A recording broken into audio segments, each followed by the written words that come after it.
Welcome to Wargaming Recon. I am your host, Jonathan J. Reinhardt. Wargaming Recon is the only member of the TSR Podcast Network to discuss historical and New England gaming. This is a very special episode 213, Dwarven Forge. As you can guess, I am joined by two incredible people here. We're going to be talking about the wonder that is Dwarven Forge. If you're not familiar, you're in for a treat. And if you are, we're going to have some sneak peeks and surprises and behind-the-scenes information for you. Since we're going to cover a lot of things, don't worry.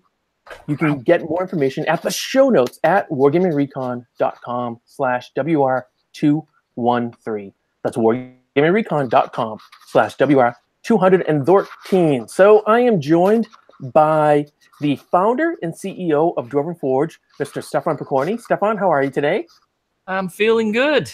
And seated next to you is the one and only creative director at Dwarven Forge and director at Kyle NYC, where he's edited commercials, music videos, and Kissing Jessica Stein, the one and only Mr. Nate Taylor. Nate, how are you?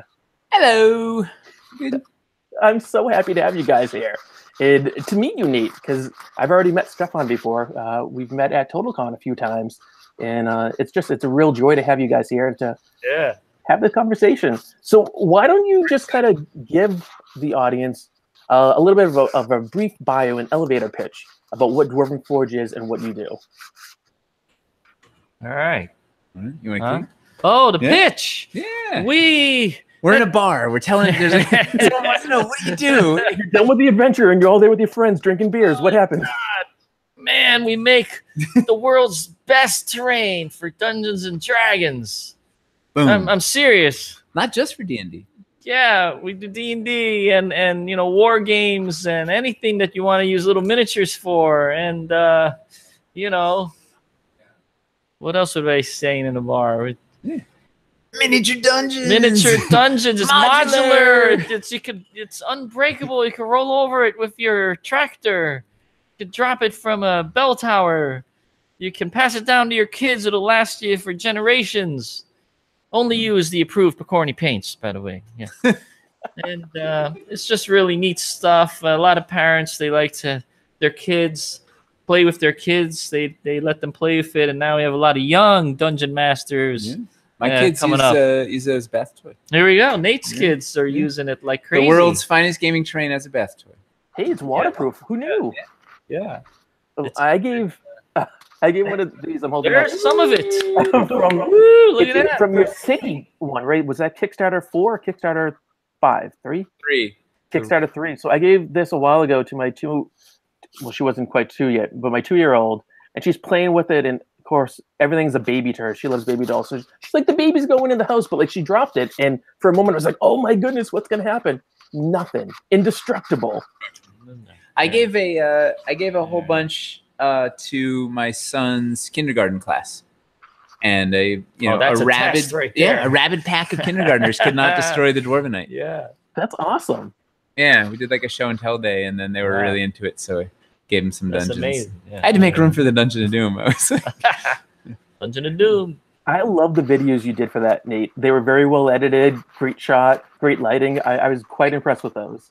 He's a professional. Part of the fun. So part of the fun of this stuff is making it, and obviously the other part of the fun is showing it off to the world and finding fun and cinematic ways to get in there and kind of express the adventure that you can have. That's right. And then the after, what do you call it when it's after? It's just that post. The aftermath? Oh, post-production? The post pictures. When you can share it with your friends on social media and be, look what I built.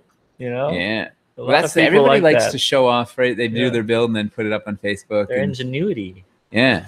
And these new pieces we're doing now, they've got so many cool ways to be built. There's going to be a lot of people trying to out-impress their other dungeon builders, believe me. I feel like dungeon building is getting to be it's a serious art. It's a high art form. Yeah. Yes, soon we will be in the Olympics. MoMA. In the Olympics. They'll be showing our stuff in MoMA and museums all across the land. You joke, but honestly, I wouldn't be surprised. I was actually looking at some of the pieces before we started talking today, and just looking at the sculpting on them, and they are beautifully sculpted. and the engineering that you need to do in order to get them to fit together in many different ways. It's kind of like the creative genius behind Lego. And do you want to talk a little bit about the origins of Dwarven Forge and how you kind of came into all of this? It's a fun story. Sculpting. You know, I was a sculptor before I did any of this. Or actually, that's not true. First, I was a Dungeons and Dragons player. Because I started playing D&D like when I was 9 or 10. You camp, right? But it was theater of the mind. Let me get these boxes. Yeah. I'll get a prop. Only. It's okay, folks. Nobody died. Nate's good. There's a lot of stuff around here. It's easy to trip on stuff. But I started playing very early on, but then later in life, after going through very, very difficult and horrible years at school, I was a delinquent. You know, I hated school, and I got into trouble nonstop, and I was going to, bow out of school. I got kicked out of school, and I was never going to go back. But then I went to art school. My mother said, "You must go to school. You must go to art school." So I went to art school, art and design, and there I learned that art can save your life. Art can show you the way, and art can be like give you meaning. It's important to have meaning in this life. What are we? We're not all drones. We need to have meaning, reason to live. So I found my reason to live, and making art was it. And then, so I started painting, and then that led to sculpting. And then at one point, somewhere along that way, I was like, wow, I'm playing these games, and I'm also a sculptor. Why don't I make sculptures for the games? And that was the light bulb moment where the two came together. And now I'm doing that. We're doing it. And then we got lots of other people who like to do it. And we've gathered all of the very creative people in this room over here. And every day it's like Santa's workshop over here. It's like if it was just a little colder, if we were in a North Pole, we would be Santa's workshop. We've got the elves. We've got a gnome. Yeah, we could. It could be very similar. So the in terms of the engineering, we have a lot of sculptors now here. We have a lot of artists. Artists, all kinds of art. Digital artists, media artists, sculpting artists, painting artists, lots of artists. But in terms of the engineering, it starts. So we do these little foam mock-ups first, where you just make a shape out of foam to see if it's going to work and see how it plays with the other ones, and then that like turns into this is what Nate has brought to the. He started coming in with these foam things. This is a ramp, and this turns into. At first, I was perplexed. But then I saw the brilliance of it. He keeps bringing them in and playing with the foam. And it's you can really quickly and easily and cheaply generate prototypes like on the spot. Be like boom, boom, boom, boom. Does this work? And have it play with the other pieces. Have them play with each other. And then before you commit to sculpting the thing, like before and after a week of sculpting. Before you do that, you spend 5 minutes to. So how long would it take you to make one of these? 5 minutes, not even 5 minutes to make this. Because you can glue it. You glue a bunch of stuff together and cut it with a table saw or bandsaw. Take me 20 minutes. And then it's turn that. He's the master of foam. The master of foam. Well, it comes from I have a long history, 25, 27 years of LARPing. And I've done a lot of foam smithing in my day. Foam smithing. You can make anything out of EVA foam, right? And then you coat it and seal it and turn. That'll do. So it was like, wait a second. This stuff is the ideal thing to make prototypes out of and figure out how all these pieces are gonna, figure out the geometry quickly before you figure out the art. Figure out the geometry, and then here's how it works with the other pieces. Now we have to make it pretty and give it a visual reason. Geometry is very important. Do you do any 3D printing as part of your process before you go into full production? No. Wow. We ever so occasionally will 3D print a complicated armature if there's like a very specific and precise armature. Sometimes like we printed one armature for KS6. Did we print more than one? We did a little. We utilized it a little to make the round castles. I wondered, because that must have been really tricky for you guys to get the towers on those castles. To get the perfect round. Oh yeah. Those we would print some of those, and then put clay on it, texture it up. So we were really printing armatures. Yeah, but it's awesome. One of the things that makes it all special is the hand sculpting, right? Everything is super analog and super, there's blood, there's tears, the there's old ways, fingerprints, the old methods we use, ancient magics. We gather rocks from all over the world and we press our. Literally, this is a true story. Thing. I have rocks from the Colosseum in Rome, and we press we make the stamps. Use the texture on the rock. Is that a secret? Are we letting out secrets? I think it's okay. Can we tell them we press the stamp? You take the texture of a rock in negative and then use it to press on the clay in positive. And don't tell anyone. Yeah, so there's some Colosseum texture, maybe a little Colosseum texture right here. Colosseums, there could be rocks from Rome. But it's important, like the analog, keeping it all analog helps it keep a soul. Not that you can't have a soul in 3D, but there's something about it. I don't know, the fact that it's all crafted by real flesh and blood artists in the flesh. We are made of flesh and blood. It feels more authentic. Huh? I think it feels more authentic when you go full analog.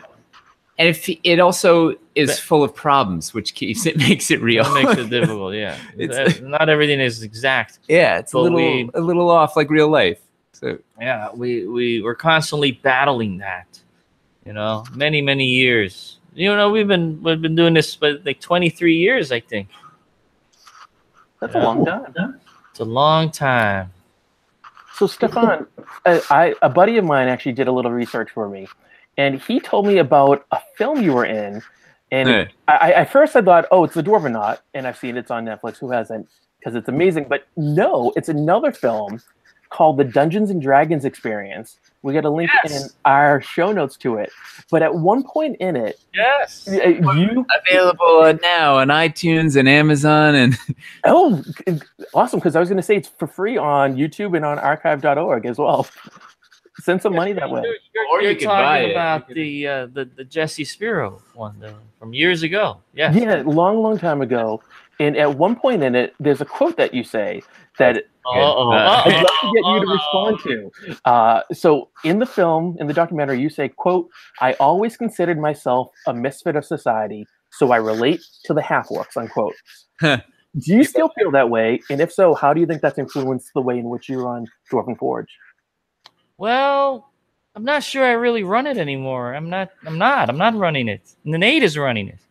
Nate runs it. I run the day-to-day. I'm sort of on the sidelines now. It's sort of running itself. It's sort of everyone here knows what they have to do. It's like a collection of artists that they all play to their strengths and they run it. And, I'm sort of let it, go. It runs itself now. I wouldn't say it runs itself. There's a lot of hard work going here. A lot of I travel a lot now. I go to the conventions and I do that kind of thing. We live stream games from haunted hotels. Live stream game. I go to haunted hotels. I'm still a misfit. And you play a lot of half-orcs. And I do like half-orcs. I've started with gnomes. Half-orcs and gnomes. Oh, Dwarven the Destroyer. Dwarven the Destroyer. And, awesome. But I'm not an office guy. I'm not a 9-to-5 kind of guy. So I'm better off on the road and, I feel like your natural habitat is a game convention. Gaming conventions, I love it. I love meeting the people. The bar at the gaming convention. Talking to them, hanging out with them. Hey, that's where I do my best networking. Yeah. The networking, I go out, I do the networking, which means, go out and hang out. and I like that world. Don't give away the secrets. Yes, it's business. Did I say? No. No, and then, but we all keep in touch. We have ways through technology to keep in touch with everything that's going on. So, much like Saruman had that globe. What was that globe? The Palantir. The Palantir. We use the Palantir to keep in touch with everything. And, is that your iPhone? Yes. The Palantirs in our pockets are keeping us all connected. And I'm not so sure what it's doing to us, but it's a necessary evil, I think. But don't you think it, for whatever reason, gaming tends to draw some of the, tends to draw the misfits of society? I feel like at least my, when I was in grade school and high school and I was playing D&D with my friends, we always tended to be the kind of the people on the fringes of the norm, and all were somehow, really enjoyed role playing, the collective, I don't know, going into that made up world together and doing that thing. And I think it's a certain kind of creativity, people that are creative are drawn to it. And it just so happens that people that are creative are misfits because they do not follow the herd. They do outliers. Not. They go off the beaten track. They don't become bankers or, politicians or, they don't do the things that are expected. Because if you do everything that's expected, you're not going to be a good artist, because artists have to create new and crazy things, right? So, although I will say one thing I have learned from DF is that our backers are from all walks of life and all, we have that is true. Lawyers, we probably and have backers, and I know we have lawyers and bankers, and I don't know if we have any politicians. Probably not. No. I'm a retired politician. Does that count? Yeah, we have them. Okay, we have them. Everything from from college. Well, I'm staying in general. There's always But it is interesting how there is there is a unifying thing where there's people all across the spectrum that game. And our goal is we want everyone across the spectrum to game. We don't want it to be just the misfits. We want it to be all of society. When we can achieve that, there will be peace on Earth. You think peace through D&D? Yes. When everyone is a gamer, then we will no longer have wars. It will unify us all. I think that's a pretty good platform. We could just fight our wars as war games. Yes. And yeah. Well, best 2 out of 3. Yes. It'd be much better. Yeah. Roll again. I don't like that one. So you guys have done so far 5 successful Kickstarters.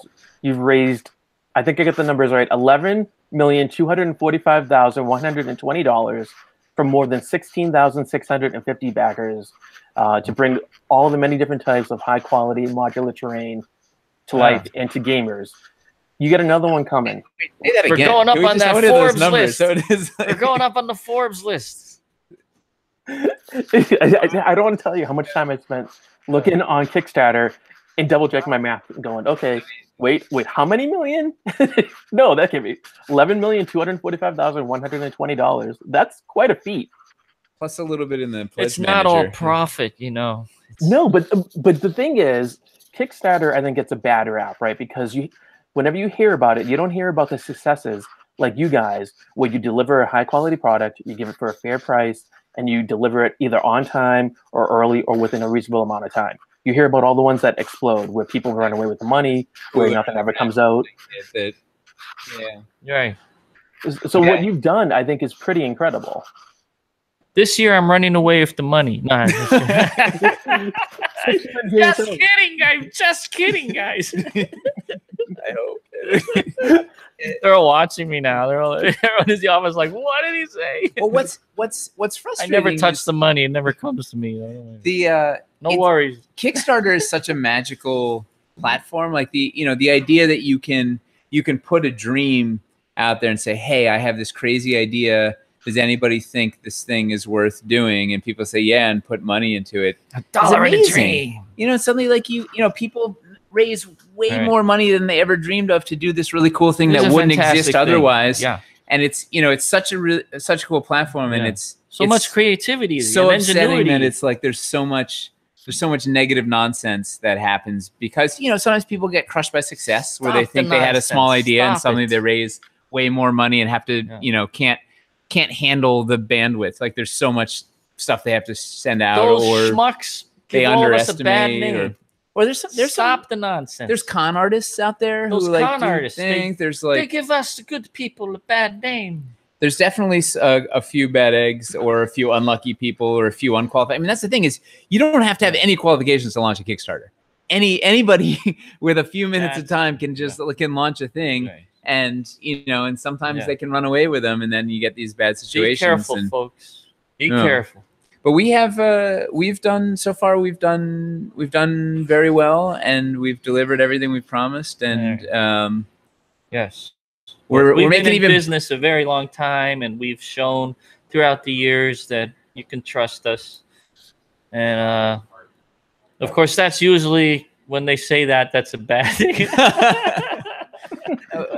Well, we have a No, behind the seriously. scenes wizard. Jay is a master of manufacturing and knows how, knows how to deliver We have all sorts huge of quantity on time. people that are never seen that are really great at what they do. Yeah. We have the A team here, and A I want to plus. toot our own horn, but yes, we have a lot of people that are very good at the mechanics of running these things that the people don't see. And we have our backer base is unbelievable, right? We have the best Incredible. backers in Yes. the world, hands down, bar none. They help us. They give us a lot of help. Well, that's the thing. You know? Not only do they financially They want help us to succeed, and they but help, they give us the ideas, like the Yeah. collective brain trust that we're harvesting ideas from is unbelievable, right? Yeah. Because for whatever reason, the same way that gaming tends to draw some outliers, it also tends to draw people that are much more intelligent than the average Joe. So I think our backer base is, the IQ is probably off the charts. Like some of some of these spreadsheets and the analysis, like the stuff that people dissect and find all the problems and then provide all sorts of really good ideas. Right, the feedback is so potent, and we don't mind because we want to make the best product out there. So we're while it hurts sometimes, this, that, and oh my God, we learn from it and we make the product better. And we like that because we are also using the product. Yeah. We want it to be the best thing It's ever. going to be there. Like the way when I was painting and sculpting, I always thought to myself, what would drive me through those long hours and days and nights of not sleeping was like, once you make this, it's there forever. Forever. When you're dead, it'll be there for hundreds of years afterwards. Make sure it's the best you could possibly be. This Dwarvenite's going to last forever. And that's the way I feel about Dwarvenite and what we do here. It better be top notch when it goes out. To be the best forever. I want people hundreds of years from now to look back at our company and say, that company, man, that was, the golden age of gaming and terrain, and Dwarven Forge was the best.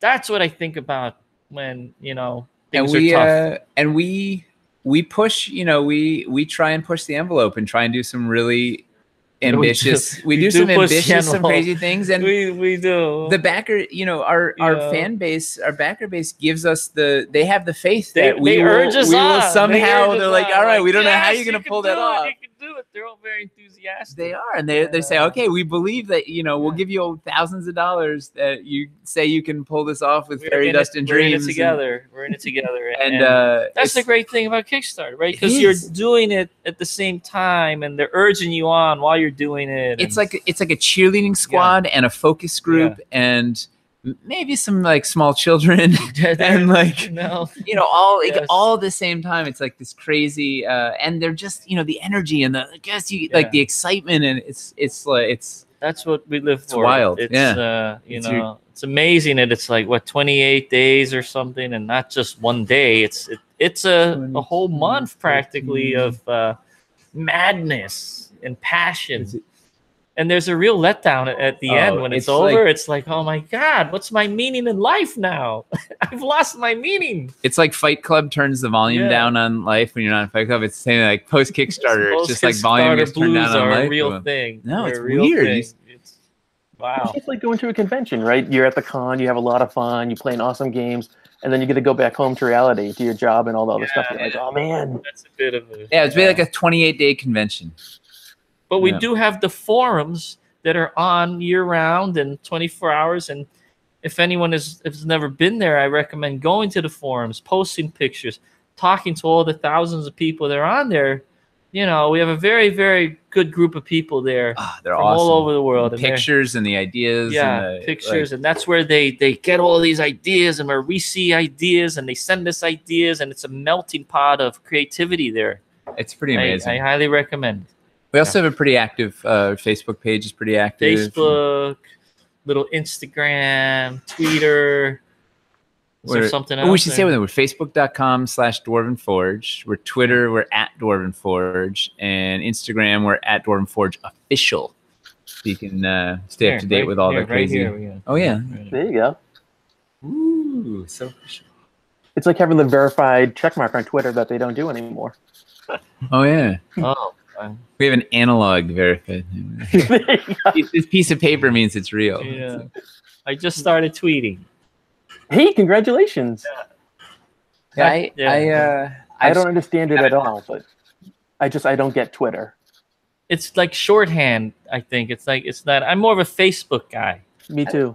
I like Instagram. Instagram pictures. It's just pictures. simple, Twitter is more like, hey, what celebrity had a baby? I don't know. I can't do anything meaningful in 280 characters.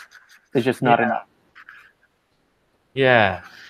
Well, I think that's the thing is most of it's not meaningful. So that's the platform, right? Don't say that. Jesus. You think Twitter's meaningful? You're on record. No. I don't know. Depends what you tweet. All right. You tweet the meaning of life. All right. You tweet the meaning of life if you see it, and let me know. I have no idea. Yeah. Anyway. So you guys got the new Kickstarter coming out, right? Yeah. Why don't you tell us a little bit about it? 2 weeks from tomorrow. Yeah. Why don't you take this over because so are you familiar with the Dungeon of Doom, last year's Kickstarter? I'm still kicking myself that I didn't back it because I looked at your videos. I'm like, I'm gonna back it, and then I was like, I don't have money to back it, but I was gonna back it anyway, and then I did it. Well, the good news is it'll be on the web store in September, so you can. But hop on it quick because I think everything's gonna sell out. I think you're right. It's hard, it's hard. We tie up all the money in product, but if it doesn't sell, then you have no money to get more product, so you can't. We keep ordering like twice as much as before, and then it keeps selling out. We sold a year's worth of dungeons in a week, and now a year's worth in a week. Oh my goodness!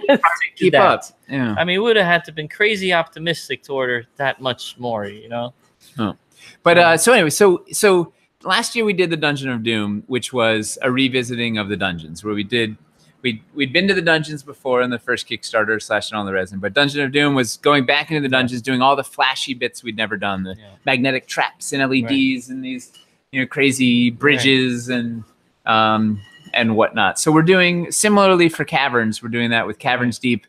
We're going deeper into the caverns, and we're exploring the scarier, more violent, more dangerous places in the caverns with a variety of new organic shapes, new systems for passages and negative space and elevation, and all sorts of LEDs and magnetic bits and all sorts of fun things surprises. We can't reveal. Yeah, all the flashy cool stuff. Like we're taking the caverns and cranking them up to 11. Yeah. In fact, we have here. Show here's a. We have a. That's a straight wall piece. Here's like a piece. It's gorgeous. To show some of the sculpting work on this. There's a puddle of water on the floor. Yeah. And this is the prototypes we're creating, and I'll show you. Yeah. And this is a big one. Oh, there are a lot of big pieces coming in this. Yeah, we did a bunch of stuff, epic size stuff to make building faster and just make stuff look cooler, especially with organic pieces, like larger pieces let you do more organic shapes. So this is an LED 6-inch wall that has some LEDs in there. And of course, these are removable, so you can swap in any of your other LED elements. So if you have stuff from, if you have castle stuff or dungeon stuff or city builder stuff, you can take all of your torches, your orbs, whatever you put that in there. Cool. That's a great piece. Yeah. It's just the tip of the iceberg. There's some tricks about this too you'll discover in the Kickstarter. Tricks. Lots of tricks and little systems and so it's tricks are for kids. They are for kids. And the other big kids. And we're all big kids, right? We're gamers. We're the other neat thing we're doing with these caverns is we're encapsulating there's a whole story, there's a whole module with the thing. So we did with Dungeon of Doom, we had 15 specific encounters that we built out that had a module with them, which backers have a taste of the first 6 encounters. We've taken that same thing, we're pushing even further, and the module is really heavily ingrained in these encounters. So there's There's essentially play testing. It's an adventure. Oh yeah, we've logged in a bunch of time testing this stuff out, and we'll keep testing. We play. I mean, we test these things in the office. It's very, very serious testing. But we're selling adventures in a box, right? So Encounter 1 it's not just a collection of pieces. It builds a specific thing. It has an adventure that's right there. That's free. That's part of it, and it connects with all the others. And then of course it's like Legos. You can build anything you want out of it, but we give you a starting point to inspire people's journey and whatever. And we have a pretty epic adventure on this one. I think that's going to take us to some exciting places. So many different rooms, so many areas. Yeah. So many different tricks and traps and surprises, and, twists and turns. Oh, yeah. You get the whole thing that will definitely occupy you and your group for like at least a year, if not more. Well, yeah, I mean, you'll be building these pieces forever. These are, you'll give them to your daughter and she'll be building with them in but college. The adventures themselves, you might not even get through our official ones. It's going to take a while. For a long time. And that's free, right? The adventures come in free, right? Yeah. It's all backers. Yeah. Free. And the other thing that was part of the fun of the Kickstarters is we try and make it like a month of entertainment, right? So it's not just you throw some money at this thing and walk away. We're screaming for your attention for a month of like with all sorts of nonsense. We're live streaming stuff and doing Q&As and having silly videos, and we'll be at Gen Con. This thing is going to run through Gen Con. Nonsense. We're doing stuff at Gen Con, hassling people on the street, doing all sorts of like there's going to be a lot of shenanigans and a lot of we're going to run games at the booth at Gen Con. Yeah, every day there'll be. First time ever. Our 6 first time games ever. A day, 7 games a day. The whole team is coming to Gen Con. Wow, that's huge. They had to rent a house to house everybody. A mansion with hot tubs. A castle. A haunted mansion? It'll be haunted by the time we're done. You guys should throw a party in the. Oh no!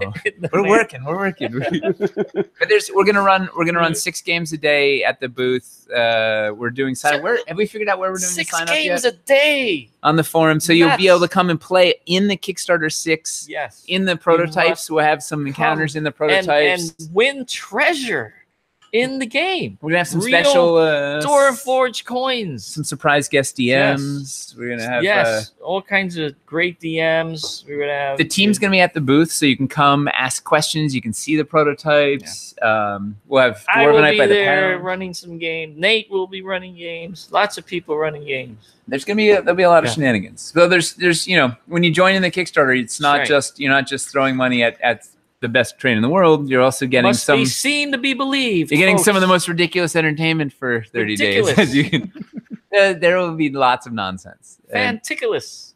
Yeah, it'll be. It should be good. Yes.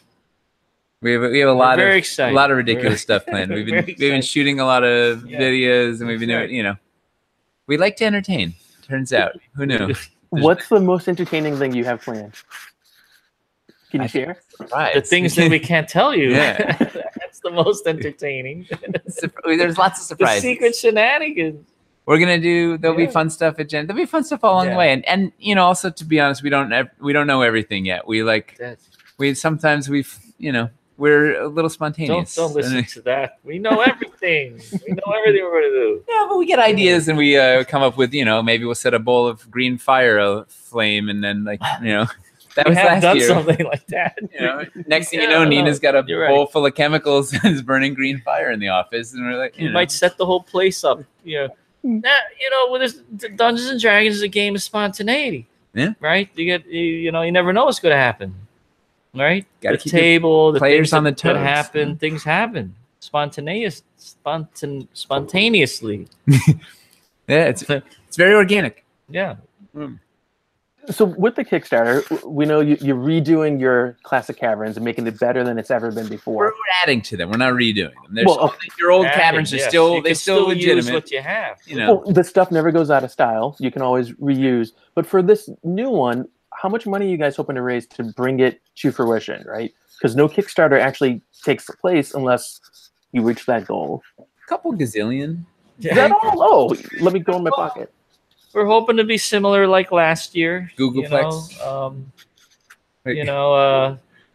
We hope to do at least 2 million. We hope. Otherwise, it costs enormous amount of money to make all the molds, and the molds are going to be very expensive. And I think crazy pieces. These are like in the past we spent like almost $1 million on steel molds. Don't tell all the trade secrets. Yeah, I believe that. We have some crazy pieces, and if if all goes well, we'd love to. That's why you do the We'd love to do Kickstarter. several million, and You got to make sure you have enough backers out there to be able to do what you got to do. And so we'll know within the first day whether we have enough. We hold our breath and hope it's a hit. And we have some stuff lined up. We're pretty confident people will be excited with what we're offering. Yeah. I don't know if you saw we did a stream from Origins where we showed off 3 of the encounters. So those are actual encounters that you can buy in this Kickstarter. Right. So everything you saw there. That's 3 different. That's encounter 5. Right. Gnome not included. 5, 8, and 10. Yeah. So you can buy those things, and so there's 12 more things like that. That's exciting and crazy and do we specific. tell them about the characters? Yeah. Well, we might not have the gnome, but we do have characters. There might be some miniatures. Some adventurers of familiar faces. Some familiar faces in miniature. So you can like slaughter them, burn them, whatever you want to do with them. Run them over with your tractor, I think I said before. Give them to your dog. No, you can paint them very nicely and put them in a display cabinet. Yes, you can also treat them well. You can. Yeah. There's we have a lot of fun. We have a lot of fun bits that will be. The whole team will be miniaturized. No, that's cool. Yeah, it's going to be cool. It's a little freaky. It's a little freaky. Yeah. Have you seen what they look like yet? Did you get the prototypes for those? Well, we have. If you've seen, we're filming them. They're doing films now. The Dwarvenaut, you've seen the Stefano mini. Yep. In the in Dwarvenaut. That was the genesis of it. It was It's all downhill from there. Miniaturized everybody. Yeah, but they'll finally come to Dwarvenite. They'll be cast indelibly in Dwarvenite for all eternity. We hope they make it through the first room. No, they're all gonna die. Let's be honest. Adventurers are doomed. Oh gosh, I don't know. You gotta watch. You gotta watch to see what happens. Can we make it through our own dungeon in miniature? It's weird. Very meta. Yeah. In all the right ways. I don't know. Or wrong ways. I don't know. All the ways. Every way. And I trust you guys have stretch goals planned. Can you talk a little bit about those? Because people love stretch goals. Yeah, we have a lot of them. I don't know. There'll be a lot. What's a lot? As many as we'll keep going until we run out. That's awesome. Yeah, we haven't locked them all down yet, but we have an enormous list of potential pieces. So there's no end to the new pieces we could make if we as long as the money keeps climbing, we can roll out. We have a I think we've sculpted. Maybe not more, but this castle's had the most pieces we've ever. That was out of control, but we have a very, very solid stockpile of pieces with great variety, and we have plenty of cool stuff to offer. And also, it's organic, right? We don't know. We might add stuff due to customer input during the time. Something might become a stretch goal or whatnot. We plan 95% and leave 5% wiggle room for 5% anarchy. Yeah, well, feeling the crowd, right? You see where you see how things are going / the cool ideas that are coming in / the what people are excited about. But we shouldn't tell them that because then they'll I think the backers know that they have an influence on what we do. That's a good thing. Yeah, that's a really good thing. Yeah, it gives them ownership in it, right? That's why they come. Okay, and that's part of the fun is that it's a live feedback loop, right? Where as long as they're reasonable. Yeah. Yeah. There's orchestrated chaos. Yeah. Yeah. The right amount. Are there any questions? Were there some questions from people? Actually, I have So we reached out on social media, and Questions. yeah, trying to see if people had questions for you guys or things that they want to find out. And I got a list actually of questions and comments and things. If you guys are game, I'm happy to check them at you and see what spaghetti sticks to the wall. We're game for anything. I do like spaghetti. I thought of you the other day, Stefan. My mom made. I'm part Italian, and my mom made homemade meatballs. And as you know, there's nothing like homemade meatballs. Oh no, that's the best. Oh, it's so good. Does she use breadcrumbs? She does, yeah. Yes, It's my grandmother's recipe, and Oh. because you got to mix the pork with the beef, so you get that right combination, and then oh man. How about some veal? Do you add some veal in there? No, but that's a great idea. Oh, It's become the gamers cooking show. a little bit of veal. Cooking episode. You know, You see this guy cook spaghetti. It's like no joke. Well, hey, it was in the Dwarven Knot. I got to tell you, I love seeing you cooking there. I was like, wow, look at what he's making. I got really hungry. Stefan likes to feed the team. Yeah. It's like one of his feeding people is an important. This year there's been no kitchen. No. Sad. Oh, Doesn't diminish your love. Who knows of what the feeding. future holds? Yeah. We could buy a castle somewhere, and then you should do it. Probably not in Bush. do it. Do it. Yeah. Make it out of Dwarven Knot, and there you go. Just put it right on. Yeah. But it would be miniature. Yeah. Well, where were we? What were we? We're talking about questions. Oh, Good questions for you guys. This is a blast. getting hungry. Yeah, me too. I'm like, Pocket wow, spaghetti. where do I get some pasta?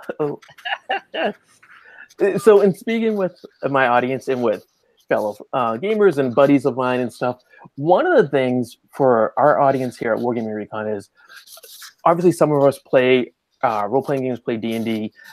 It might surprise you, I am not an RPGer. I played just a tiny bit, and it's not necessarily my thing, but I love your product. So if you were to talk to a gamer off the street who's kind of like me, who says, I want to back your Kickstarter, I want to get me some great Dwarven Forge, what level should I back at and why? Depends what you want to do. Can we back up and ask you, what draws you to wargaming versus RPGs? The tactile sense of having stuff on the table, of being able to recreate historical encounters, and also have a little bit of open world play to it. So strategy and sandbox. Yeah, exactly. Or so then collaborative storytelling isn't as exciting. I would say houses, right? Well, so what's cool about Dwarven Forge is, in wargaming, terrain is a huge part of the game, right? It's here's your choke point, here's your high ground, you need to ford the river, you need to go house to house, what's hidden behind the thing, there's an objective behind this, whatever. So I think the first question for you need to figure out what kind of games you like to play, and that drives what sort of terrain. If you like urban stuff, then city or castle is good for you. We have lots of ruined houses. You get houses, regular and ruined. You had a house on fire. Your house is on fire. I mean, I would go for that stuff, the outdoor stuff. But what about with the Caverns Kickstarter you got coming? Any particular sets or backer levels that would be most appealing? It's mostly underground. It's mostly underground, but we have some elevation in there that could be repurposed. I don't know if you're familiar with the Aranthor Mountain line, but we have this. We have a bunch of modular mountain pieces, which are prime war game. You could use that as terrain, an obstacle. right? You could throw that mountains. You could build that. Take that stuff and put it all over a battle mat or whatever to have some terrain spots and high ground. Like we have some really interesting elevation bits that would be good for great cliffs for and things like that. For war gamers, we also have a pretty interesting negative space river system that would look killer on the table and the like. I think realistically, if you weren't trying to do, I'm assuming you wouldn't be building a bunch of caves, castles, and the like. If you wanted to back this thing, I think it would be cherry picking a bunch of specific add-ons that would be some great scatter terrain to put on your terrain mats. And I think one of the things we're doing this year is we're trying to make as many of the pieces as accessible to backers as possible. So if you just want to get a bunch of river pieces to make some sort of river for your tanks to roll over, you can just focus in on buying those like river add-on bits and whatnot. So there'll be a lot of ways to get just the specific things that you're looking for. I would also stress this more than anything I could ever stress. Wow, that's serious. And this would be, if you don't see something that you might not be interested at the beginning, make sure you visit us at the last 2 days, at the 48 hours. Make sure you come back, because we got lots of surprises coming in, and a lot of them are way towards the end. Yeah. Do not give up hope. Do not say, oh, this Kickstarter's not for me. I promise you, if you come back in the last 48 hours, your mind will be blown. So do not miss that. Pledge $1. Yeah. And watch the pledge shenanigans. $1 and lurk around. Watch the shenanigans. Something will come up that you will like. Trust at the 48-hour mark, Trust then buy a whole bunch of add-ons and whatever you want. An entire year on all kinds of stuff. There's something in there that you're going to like. It's true. Stay tuned for the end. Come back at the end, and maybe don't wait till the last hour, but you could break a Kickstarter again. There's a little button you can press, say remind me, remind me, and you get notified that it's almost at the end. Just pledge $1 and watch all the nonsense in the announcements. It's fun to watch anyway, even if you don't buy a whole lot. Every day is going to be fun. Yeah, we were trying to make something fun to look at every single day. You don't even have to buy anything. Just participate and have a good time. From your set, my favorite is actually from your room. It is so incredibly versatile. You can use it for everything. You can build houses. You can put it anywhere. I think this is some of the best stuff you've made, even though it's deceptively simple. Yeah. Yes. Thank you. That's the best kind of stuff. Yeah. And it gives you so many options for making, so many ruin options. That's deceptive. Yeah. We like deception.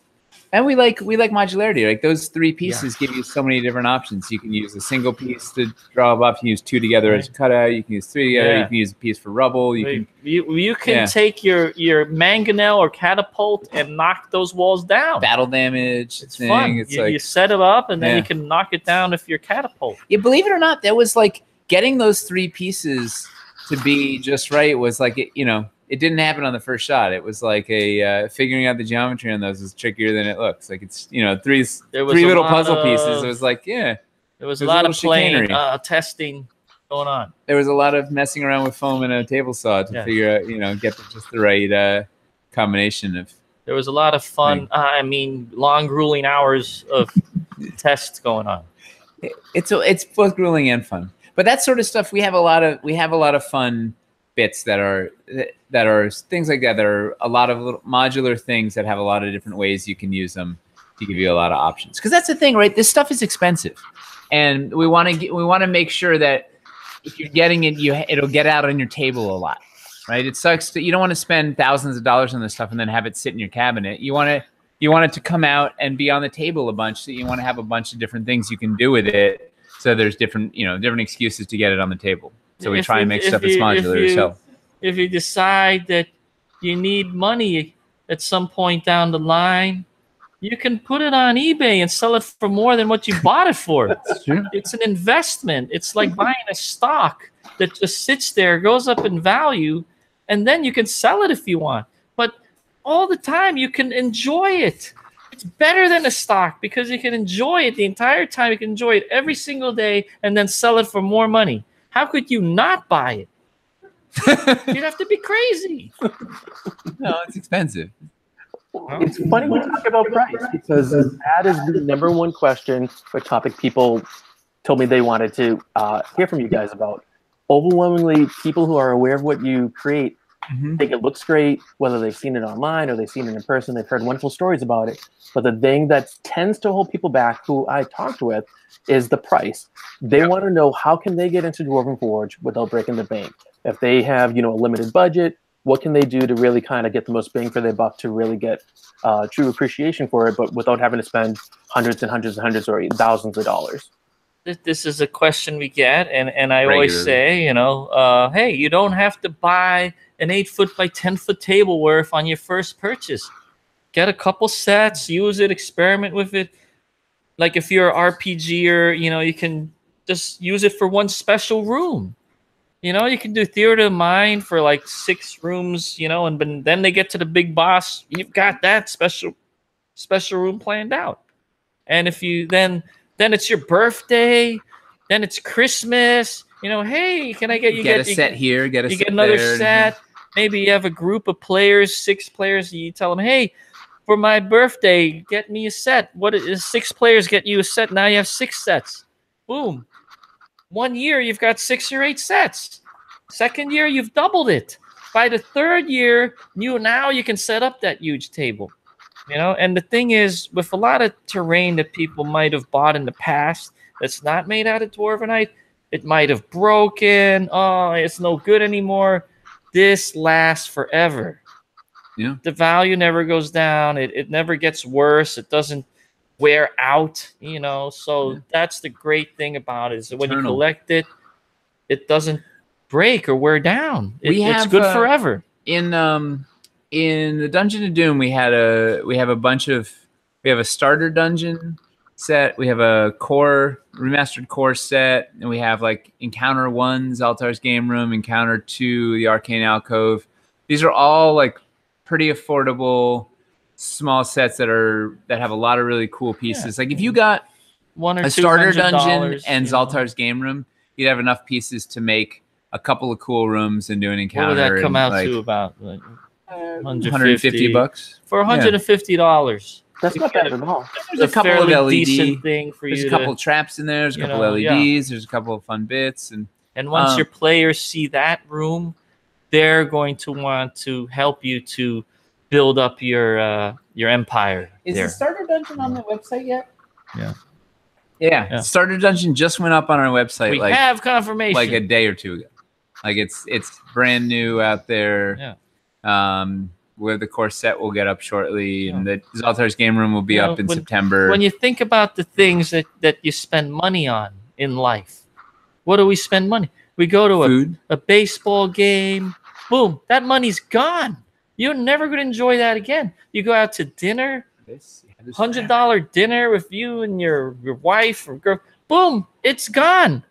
But when you spend $100 on Dwarven Forge, it's there to be enjoyed every day forever. Forever. Wow. Yeah. Don't go to that dinner. And it's eat some ramen noodles and get that $100 set. And it's you're getting what you pay for, right? This is not fur coats, fancy this isn't cars, some crummy paintings, some crummy 3D printed thing. This stuff is that sits on a wall, hand sculpted, meticulously designed, heavily detailed. Like this stuff. This is the smart purchase. This is art. This is the smart purchase. This stuff is there's nothing like it out there. Yeah. It's like art that you can play with. It doesn't sit on a wall somewhere gathering dust. You utilize it. Yeah. It grows your brain. You can use it, and when you use it with your kids, you're growing their brain, and you're teaching them that you don't just have to have fun looking at a tablet or being on your phone. Why don't you use your hands and be creative and invite your friends over and play together? As a parent, it's the greatest thing, I think. I get letters all the time from people saying, wow, now I get to play with my kids, in a way I haven't before. And they make up games, and I'm so happy that they're not just glued to this tablet or this TV or whatever. These are tools for adventures and stories and memories to be had. And we're retaining our humanity. Yeah. Our humanity, and not turning into drones. You're investing in adventure when you buy it. Invested in the future of the human race, keeping us human in this technological apocalypse. Yeah, you can fight Skynet by spending a lot of money on Dwarven Forge. That's right. You've heard it here first. We are fighting against that. You guys make a really good point. Like for table surfaces, I happen to know a lot of people who use just like plain felt. Yeah, they do And I mean, that's how I started too. But I happen to have here, this is a piece by the Cigar Box Battle Company, and they make high quality gaming table surfaces. It's almost like $80. You add in shipping and stuff, $85. How many times have you used that thing? A million times, way more than I do the fleece, That's right? value, Right? That's value. It costs you like a nickel every time you use it because you used it so many times. It's well worth, you know. And how happy are you when you roll that thing out on your table and you play on it? It's a service that's like people are like, wow, that's cool. You bought yourself happiness for $80. That was it's a bargain. Just like anything that's addictive, right? I don't just have one. I have like how many do you have? Let's see your collection. Turn that camera around. Let's see your collection. Let's see what you got. I got a whole stack, and then they get another Kickstarter out. Not to be promoting other people, but they get another Kickstarter out, and I'm backing that too for more because it's so good. Even though it costs a little bit more, like the Dwarven Forge, it lasts. Send me the link. I want to see what you're talking about is buy quality.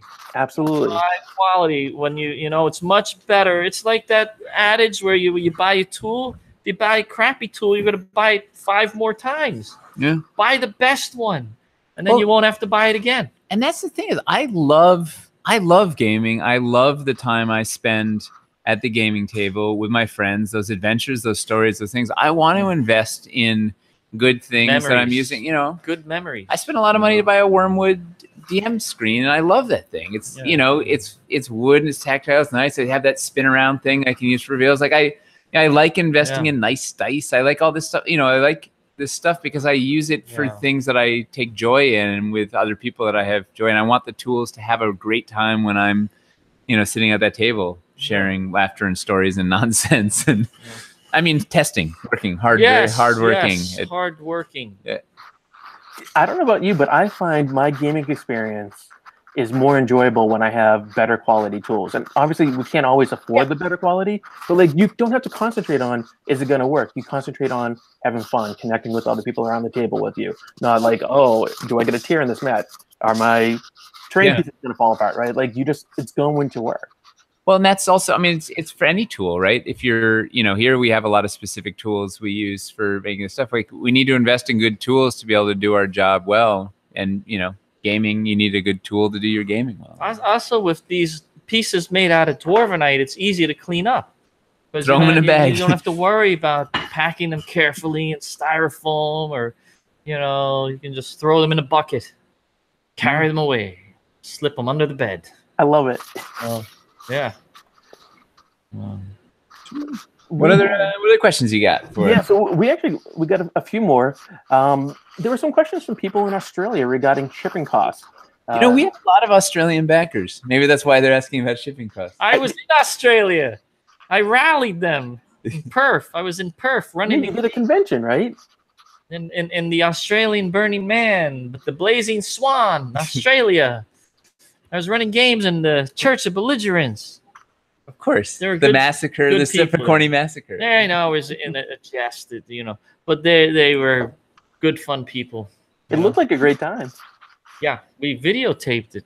Stefan's Video's known coming out. He's known for having a good time. Turns out. Shocking. Who would I have like guessed, a good time. Yeah. So what do you guys do for those overseas shipping to help mitigate some of that? Well, you got to no idea. To do you have like local distribution centers, or do you just kind of say ship by boat as opposed to plane? You know, we do the best that we can. How do we ship to Australia?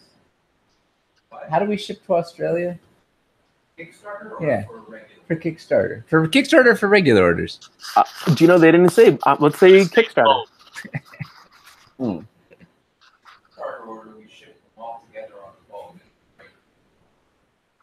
So Kickstarter is a one group shipment on a boat, and that then gets broken up at a distribution center when it gets there. We ship them from China. Yeah. Straight from China to for regular order, it's airship. That's why it's expensive. So can we talk about your crazy group shipping thing? Your secret project?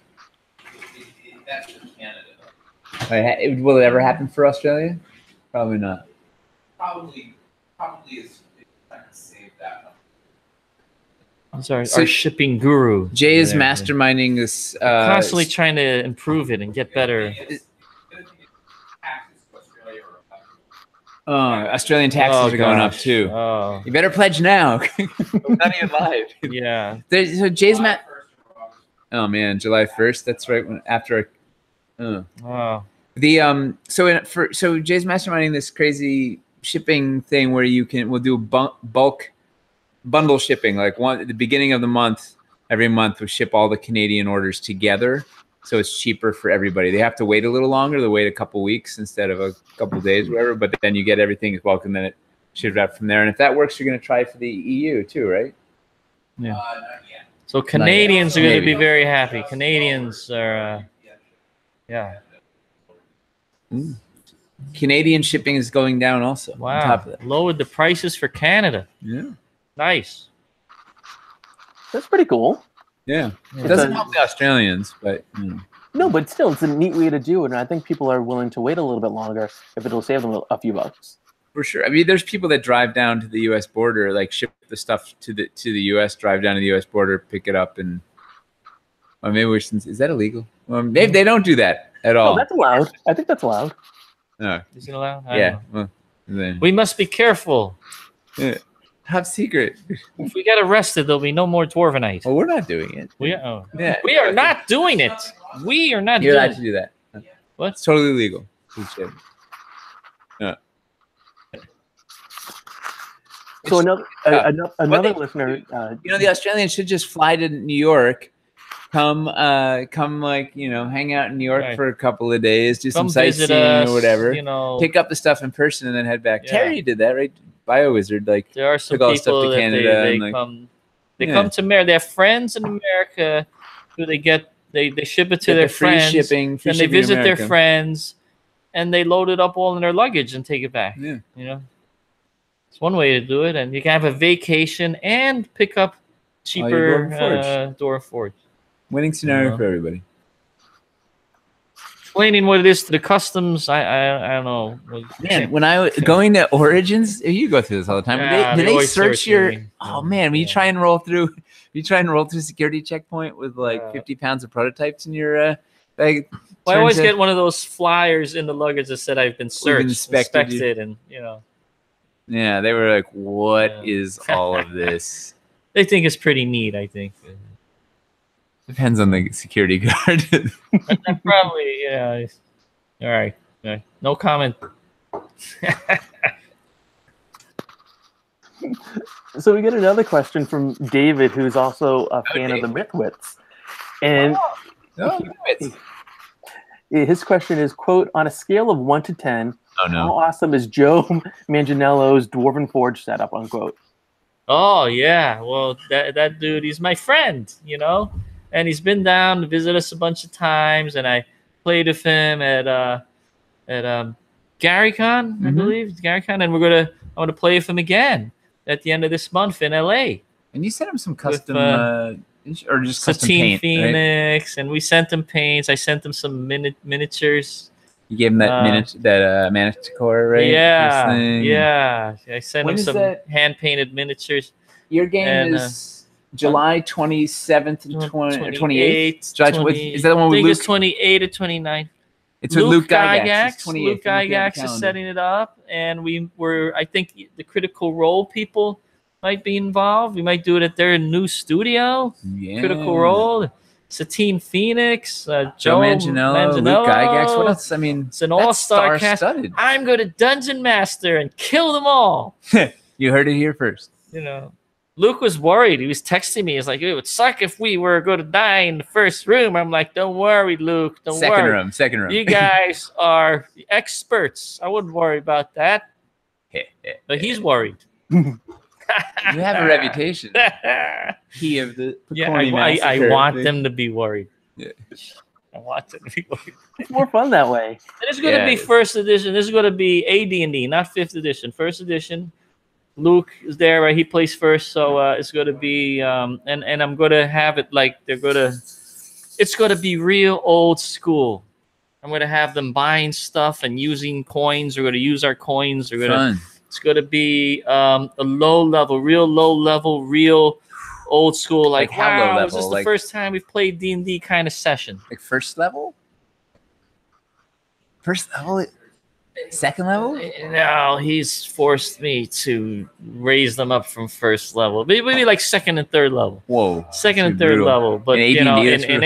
AD&D, that's Magic still... user's gonna have like 6 hit points. It's going to be, you know, yeah. The magic user probably third level, you know, but going to be fun. How long is that game gonna be? Probably 3 or 4 hours. Yeah. Pull the cameras and, you know. Be fun. You know, That's really cool. we'll be showing off our terrain. Yeah. Right? We'll be showing off all the cool new stuff. Surprise! Definitely don't want to miss that. It's going to be awesome. It's I'm pretty sure it's July 28th, right? Saturday? I forget if it's Saturday or Sunday, but we'll be making announcements. Yeah. Yeah. Maybe we should make an announcement. These guys. Yeah. Yeah. Nina's all over it. Yeah. So The announcement. Social media. Yeah, queen of social. Our She's goddess of social media over there.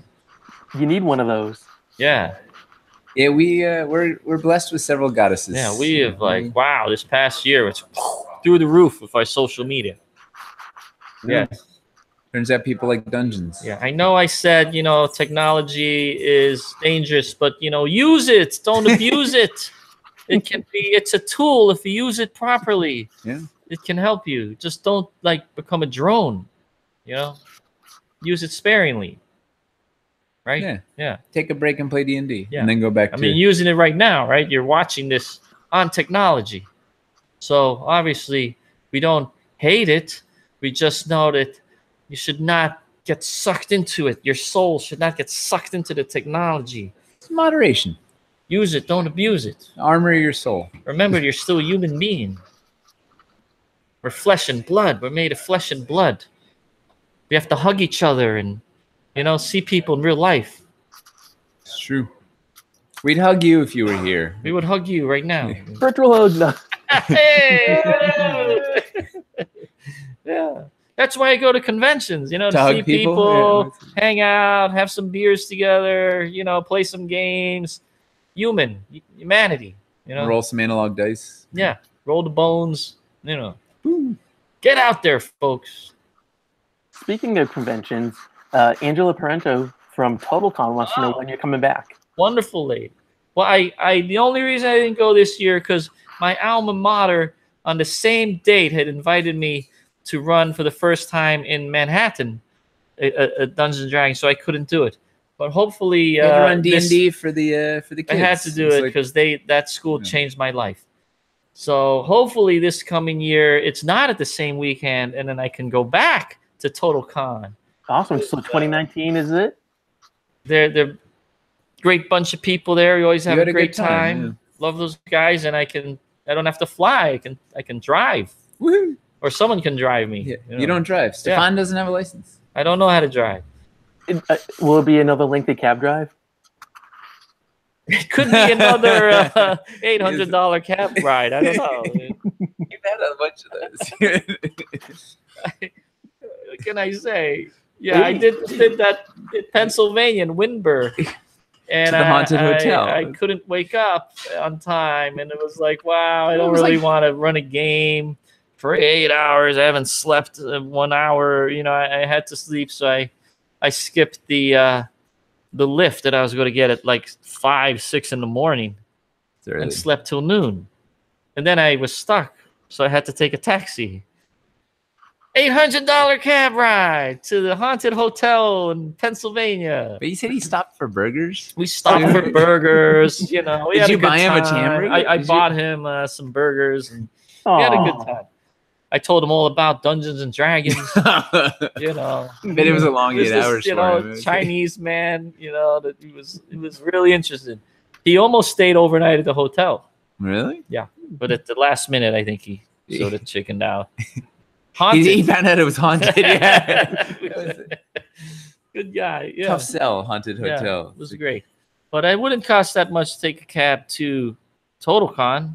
No. That'd be like a 3-hour drive, or Take the train. yeah, but I have luggage, lots and lots of luggage, Mm. and then you have to go. See, the problem is with taking a train, I have to get all my stuff from Brooklyn to Manhattan. Yeah. You know, so already it's one voyage, then going through that place. And it's then probably out of Penn Station and putting getting down things there on with all the your train, things. then getting out of the train, then getting another taxi. I mean, we're talking about four moments of panic, as opposed to just, oh, the car's here, oh, easily and slowly put the luggage in the trunk and no problem, door to door. Well, you need Joe Manganiello to be your Sherpa. He could I come and he could carry your luggage. Just on each I do have 200 Victor. pounds of Dwarvenite. Victor helps me when I show up at like 10, 11 at night. I have Victor to help me lug all the luggages in, which is a godsend. This is the office mascot, Momo. We have the Hellhound. The Hellhound. Yeah. Who doesn't love a dog? We test the durability of our Dwarvenite. Yeah, it on failed. on our Hellhounds. He is mightier than Dwarvenite. Yeah. Total Con. Definitely would love to get back there. Dwarvenite? Total Con. You were missed. And I missed them. Did they have that? Is there the video of the infamous 3 a.m. I was Ride there. of the Valkyries? Oh, you were man. there. You were in that. You were in that video. Yep. That was so good. I wish you had a clip of that. That was hilarious. Yeah, the Ride of the Valkyries. 3 a.m. Only at Total Con, folks. Hey, J. Libby throws some party, doesn't he? Yes. And Stefan's a party connoisseur. Yeah, so what goes on at Total Con stays at Total Con. That's right. We don't talk about it. I've been sworn to secrecy. So like the first rule about Total Con is you don't talk about Total Con. Right? Second rule about Total Con is you don't talk about Total Con. What's the third rule? Third rule about Total Con is you play games till you drop. It's good stuff. What other questions we got? So we got from another listener who actually goes to TotalCon about something you guys talked about earlier. You were talking about the story that you put into your Kickstarters, right? That you have all these encounters and that fans get to interact with them. So listener David happened to say that through Facebook, fans have been able to vote for different storylines.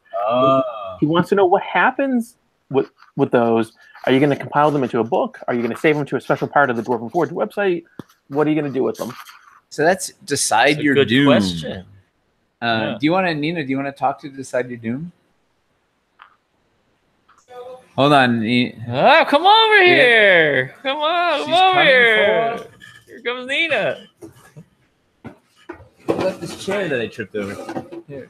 So Decide Your Doom Nina. is just a little thing that me and Aaron, the lead painter here, we just came up with this to do this for fun. Selena helped with the last one we ran too, and it was honestly just a thing we did for fun, and we were so happy that it caught on and got as popular as it was. And the second one lives on the forum on the Dwarven Forge website, and I don't know. I mean, if people are interested in us compiling them somewhere, we could do that. Why don't we do it?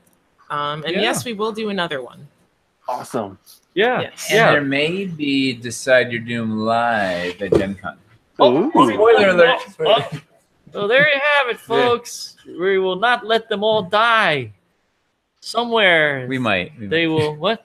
Oh, you no, won't let the Decide Your Doom die. the- They meant the players. all the comments, the Yeah. suggestions, are, because they could be used, right? Yeah. Yeah.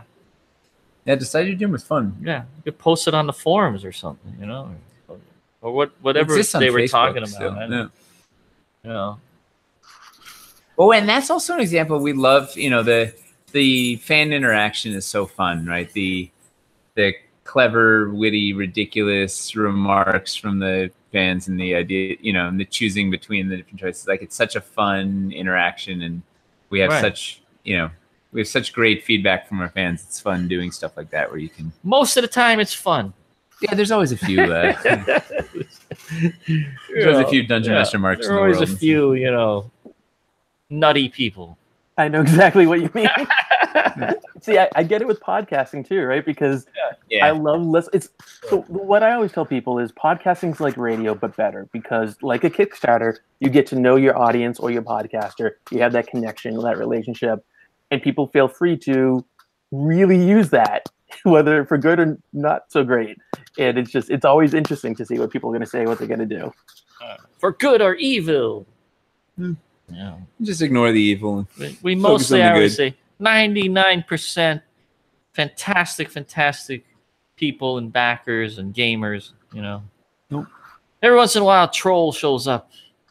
Luckily, there's a lot of troll And slayers. you try in the to midst, burn and it. You try to burn the troll, and it keeps growing back. Limbs keep Acid, growing, fire. regrowing, and people keep trying to burn it, but it won't die. So there it is. There it is. Stefan, I got some. No, yeah, I just speak the truth, man. Yeah. there's some trolls out there. Yeah. It's a fact. But we have a great community, and most of the time, when a troll does show up, we have lots of paladins out there that will beat it down and burn it. So we're counting on you, paladins. Yeah. Slay the trolls. Slay the trolls.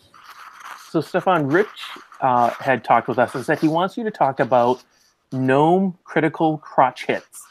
Oh, you must have been watching the D&D Beyond live stream, right? Yeah. Dwarven the Destroyer with his two-handed sledgehammer. Got it. Rolled a 20 and destroyed, annihilated. Yes. Tell them where the name came from. Huh? The name of Dwarven the Destroyer.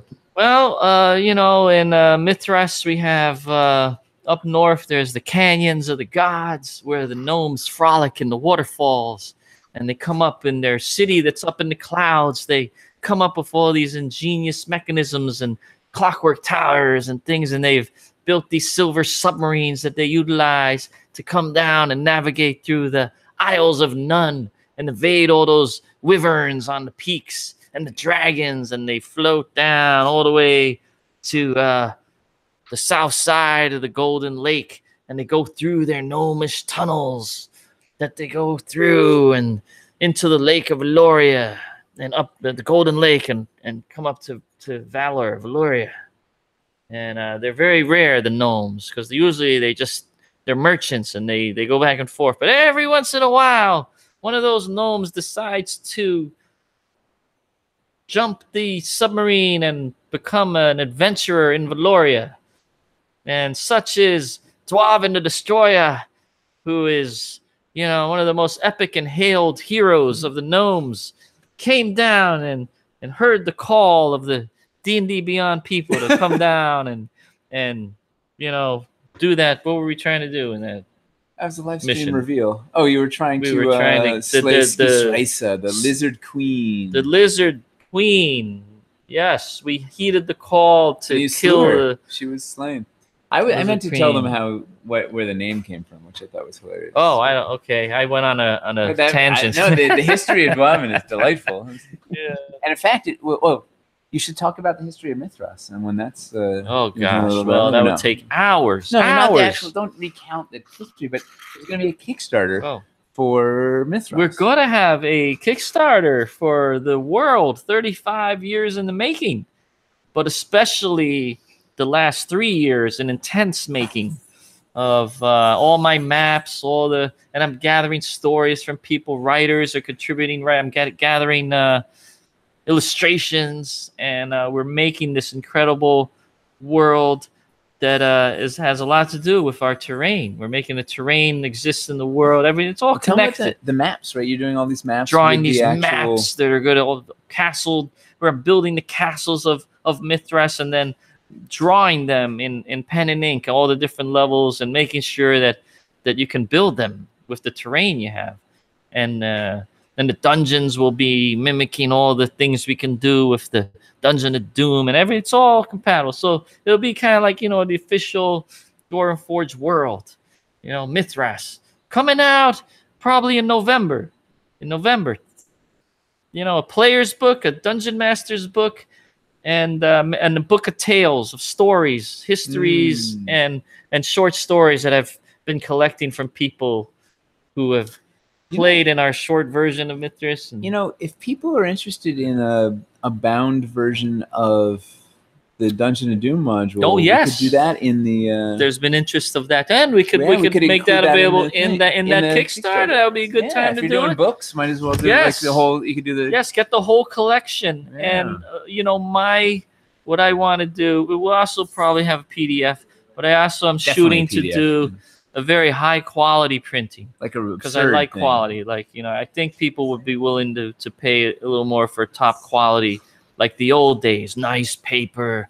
And my goal for this is it's to be a very approachable world, a low-level kind of world, very kind of Arthurian, Robert E. Howard, D&D sort of world, little Gygaxian, It's not too serious, it's a fun world, but it's a world where there are not a lot of kingdoms and politics. There's just one city. There's one city and there's wilderness everywhere, and it's up to you and your players to go out and build your castle, stake out a claim in this open lands, clear the area of monsters, build your castle, and then you can build it with our pieces. And, so I want it to be very approachable and not have to be like, oh, my God, another world I got to learn about. Oh, how complicated is it? No, something you can open that book and start playing same night. And, And you have a lot of blank spots, right? Like where, I would there's like a threat to here, then you sort of hear Yes. some ideas what it could be, but let the DM fill in some of the holes. It's a world that you, the DM, and your players can grow and make it your own. So there's so much not talked about and not filled in that you can fill it in and you can make it your own. Even the book itself might even have a lot of blank pages in there where you could draw your own stuff and write your own notes in the books. That's the kind of book I want it to be. Something that you will make your own. Like old school. That's the way, because when I started playing D&D, I started creating and making everything.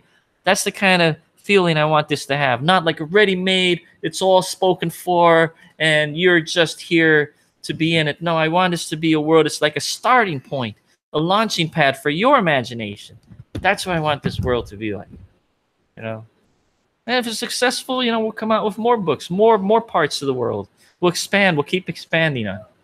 But it's a post-apocalyptic world where humans are now starting fantasy to post-apocalyptic grow back again. They're trying to grow back into the world. Yeah, they were almost wiped out by demons thousands of years ago, and they managed to, hiding in caves and trees, help with the elves and dwarves, managed to grow back and build this one city by having an alliance with the local orcs.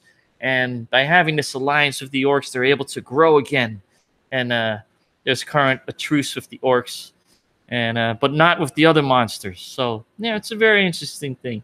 And there might even be some miniatures coming out. Some miniatures. Surprise! A small little Kickstarter of miniatures. 40 or 50 miniatures that are of Mithras and also usable in whatever world you want, but pretty much pertaining to the lands around Valoria. Do you want to tease a mini? Yeah, why don't we? Let's tease a mini. Let's tease a mini. Oh my God. we were going to do this, but let's do it.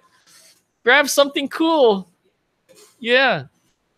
Grab something cool. Yeah, why not? Whatever you think is good. I heard you might be doing a miniatures Kickstarter, and when you started talking about this, I wondered if this was it. I've been doing them. I've been working on this for a year now. I've been talking to artists, doing. It's very, very important. Yeah. Here we go. And here are who was doing these? I forget. Is it Boris? Yes. Let's see. Yes, I think you're right. Check it out. We have some cultists of Valoria.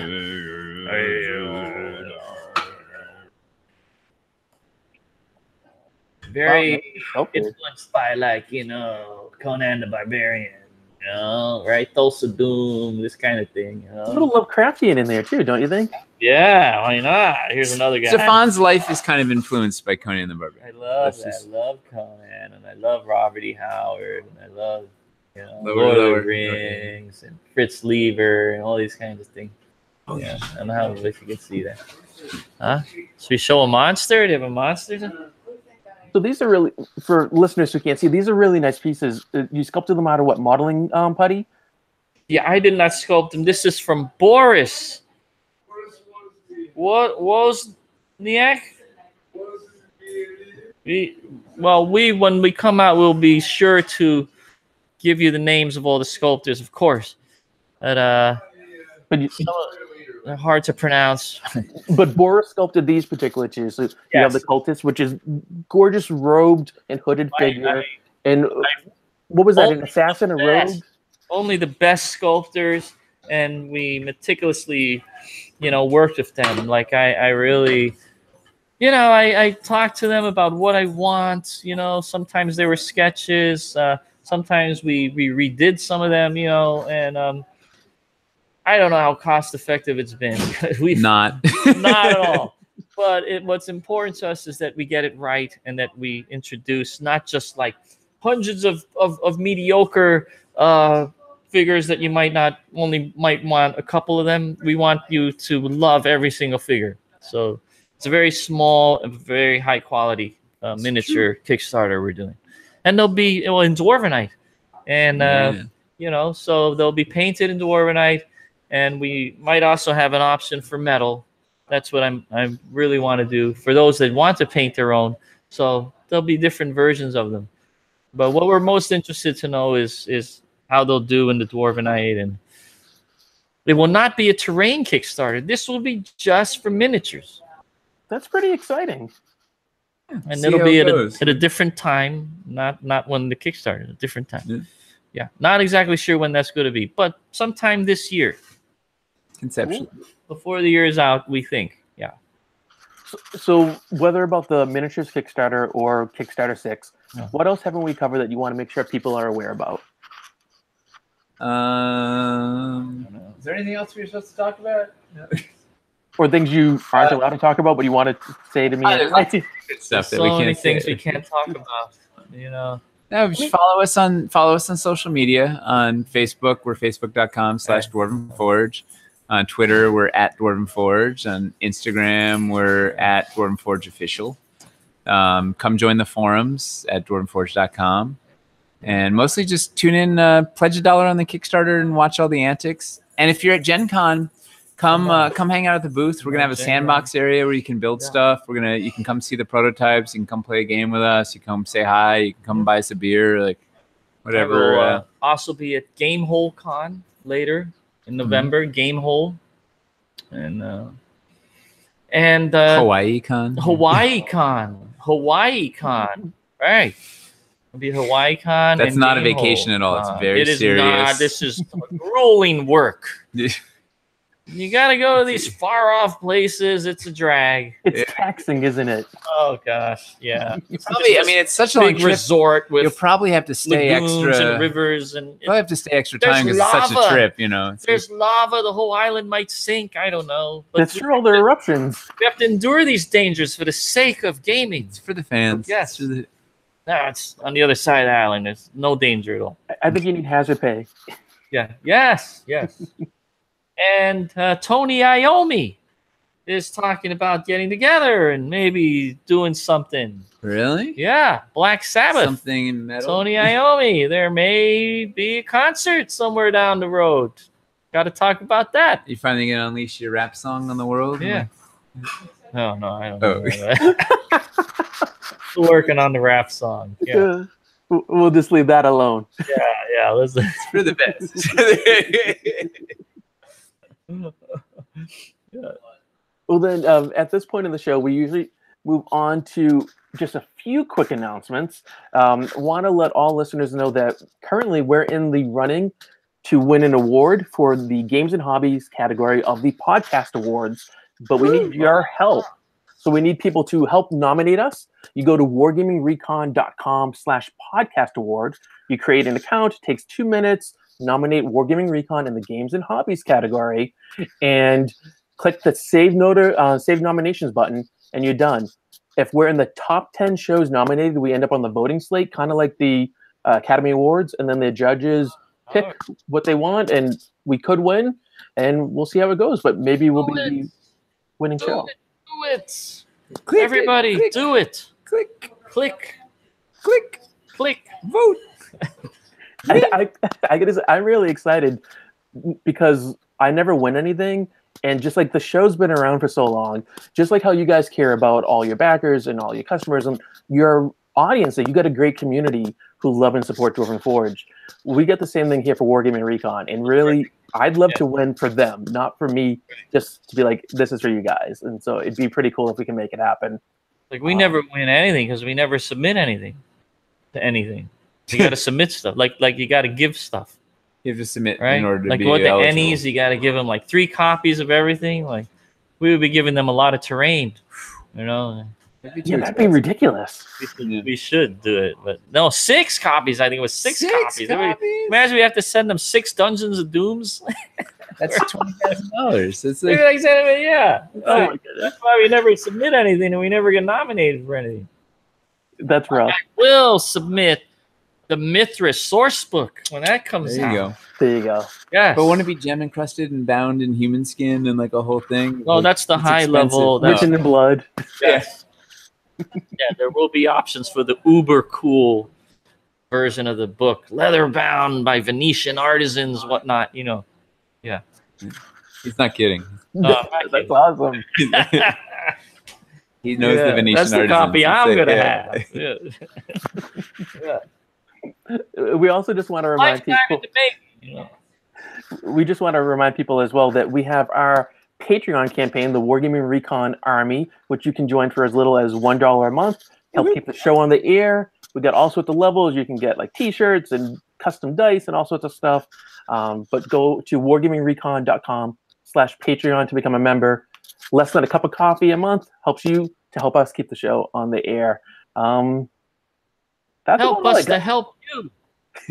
It's all about you guys, right? All about giving Help us back. to help you. Yeah, I love that shirt you got now, Wargaming Recon. Is that? Can you get that shirt? You can. Wow, Do you want one, Stefan? that's a Do you cool want one? shirt. Stefan loves his gaming shirts. Yeah. Big fan of the shirts. So I can send you a Dwarven Forge shirt if you send me a Wargaming Recon shirt. You got Do it. you want to see trade. the shirt? Wait, Toby, come here. Toby, come here. Tell me, we need a shirt We model. got a hand model. I mean, a shirt, a chest model. Ding. A little Nice. letters. Yeah, look at This look shirt at can be yours of all the Ah, 2007 tour dates. Only 300 shirts made, folks. Good. Anvil struck by lightning. Yeah. Yeah. Momo loves Momo it. loves Momo it. approved. Hellhound 6. No Momo approved Yeah. Hellhound shirt. That's really cool. So we'll do some trading. Yeah, we'll talk after the show. Yeah, we'll talk, man. Yeah. Well, for all the listeners, I know we covered a lot of things on the show. All your Kickstarters you guys have coming up for Dwarven Forge, the big one right now, of course. And then you get the Mithras one coming up later on and all your other stuff. It's a lot to handle, but that's why we got our show notes here, right? You go to wargamingrecon.com/WR213, and that'll get you set up with links so you can go to the Kickstarters, you can back, you can find out more information about Dwarven Forge, you can buy stuff from Dungeon of Doom and all that kind of great stuff just by going to the show notes. Guys, last chance. Anything else you want to share with people? Anything you want to encourage them to do? Well, okay. I have a question. This is live now, It is live now. but this is also going to be later on, shown later, correct? The future. Yes, an audio podcast comes out on the 30th. On the so you can watch this again on the 30th, or Listen. actually you're actually watching it right now because it is the 30th, and this was the past. Is that right? It's very Back to the Future, isn't it? Or Doctor Who? We are now in Yeah. a sort of Is that a time loop? a time loop. How are we doing? How The Kickstarter must be doing great right now, right? crushing it. Woo! $8 billion Yeah! and counting. Thank you, everybody. Well, if it's the future, then can we reveal all the secrets? Oh. Yeah, no. Past us would be really angry at future us. We've either failed horribly at this moment or we're doing fantastically. That's my theory. Hopefully we're doing great. I feel like Thank we're you. doing a really odd episode of Rick and Morty. Yeah. We're in. Yes. Oh, you know, one I guess thing we didn't say was you can go to dwarvenforge.com/KS6 as in Kickstarter 6. dwarvenforge.com/KS6 and sign up for an email that'll tell you when the thing launches and info, you know. But it's So you can already be up to launched. date. Well, in the future. Or already over. No. It's on right now. Go to the Kickstarter and back us. Says Yeah. Go futures and back are us on. now. Yes. Either way, and sign up. You can also sign up for the past. for emails in the future. It's one of those Terminator things. There- Once again, folks. Technology. It goes back to Skynet. Yeah. Yes. It's like Douglas Adams. It's all a matter of what tense do you use. It's grammar. Yes. Just buy Dwarven Forge in all tenses. There you go. The past and the future. In the It'll time. last forever. Yes. It's timeless. Yes. It's like in the Planet of the Apes when they're in the future and they go down to the subway and they still have the New York subway signs. They will also find pieces of Dwarven Forge there. They should have put that in Planet of the Apes, really. It would have made it. Why didn't they do that? Joe Manganiello, when he makes, he'll put it in something. That's right. You tell him that's what you got to do. Work it in there. We can pull a Lucas and we'll put them in there, digitally add them to the other copies. Yeah. You'll just erase everything you didn't like, but ruin the master so you can never recreate the theatrical release. Yes. Yes, that's evil. Some choices. That was bad. It's like the government losing the original moon landing tape. They taped over it. Come on. Jesus. All right. Well, you got to save tape stock. That stuff's expensive, right? Oh, yeah. Jesus. Well, it was all faked anyway. So no. Let's not go there. That episode of Mithras was wrong. Stanley Kubrick shot it. It was real. No, he made it in the studio. It was a soundstage, right? And there's a dozen ways I can prove that. Let's not, disintegrate into, fantasy. Yeah. Jesus. I mean, we never went because it's a flat Earth, right? That just like. Let's not go with the flat Earth now. Jesus, we're not on a turtle. Or we could be. We're not on an elephant on a turtle. Oh, that's right. 4 elephants. 4 elephants. Yeah. Hold it up. Yeah. I think that's when we. I think that's the signal that we should clock out now before we descend into madness. Well, I want to thank both of you for coming on. Nate, Stefan, it's been a pleasure having you here. I really, really appreciate you taking the time because I know you guys are going full force for the Kickstarter and you're all excited about what's happening. So it means a lot that you were able to come on. It's incredible. It's going great right now. The Kickstarter better than the past. Thank you, everybody. Thank you. Thanks for having us on. It's been a real pleasure. It'll be even better in the future. Yes. Right? Future us will really like it. And I hope to see you at TotalCon. In the future. In the future. In the future, yes. Yes. Well, I want to thank everyone who's taken the time to listen to this episode of Wargaming Recon. You know that no matter how busy you are, what's going on in your life, how much time you're spending backing and playing with your Dwarven Forge, you know that you have to keep on gaming. Yes. Huzzah! Oh.